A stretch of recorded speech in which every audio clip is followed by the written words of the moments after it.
Hello, my name is Tim Johnson, and I am the priest and pastor of the Episcopal Church of the Advent in Kennett Square, Pennsylvania. Thank you so much for joining me for a few moments today. Early on in the Gospels, one of the very first people that comes onto the scene that we encounter is this individual by the name of John the Baptizer. John is a distant relative of Jesus, and the Gospels tell us that he lives out in the wilderness. He sort of lives away from the community. He wears camel's hair. He eats locusts and honey. He's a somewhat mysterious individual.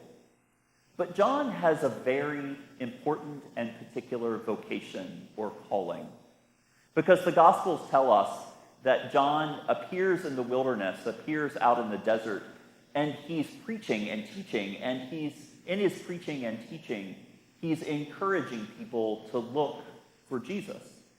Essentially, John is pointing the people to Jesus.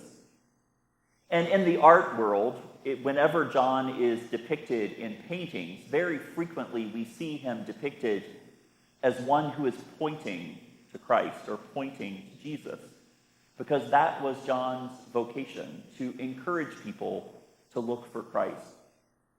Now, we encounter John early in the Gospels, as I mentioned, and we hear the stories about John in the weeks leading up to Christmas. And this is important because it reminds us as a church, as followers of Jesus in our day, that we are also called to point people to Jesus. That's what we do as a church community, is we point people to Christ. That is our calling, that is our vocation, that is what we do as a church community. So our vocation as Christians in our day, as followers of Jesus in our day, is much like it was for John the Baptist. We're called to point people to Jesus.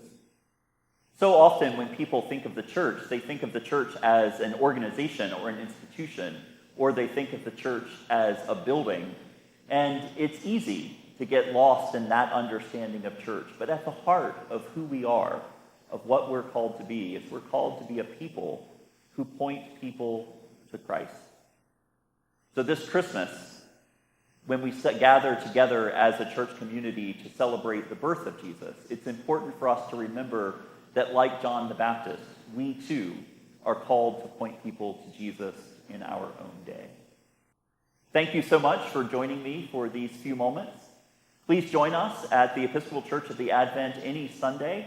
We worship during the school year at 7:45, 9 o'clock, and 10:30. And then during the summer months, we worship at 7:45 and at 9. And if you do not have a church home, please join us on Christmas Eve for our Christmas Eve services, which are at 5 and again at 9 o'clock. Thank you so much. Take care and God bless. And I wish you and your family a very merry and blessed Christmas season.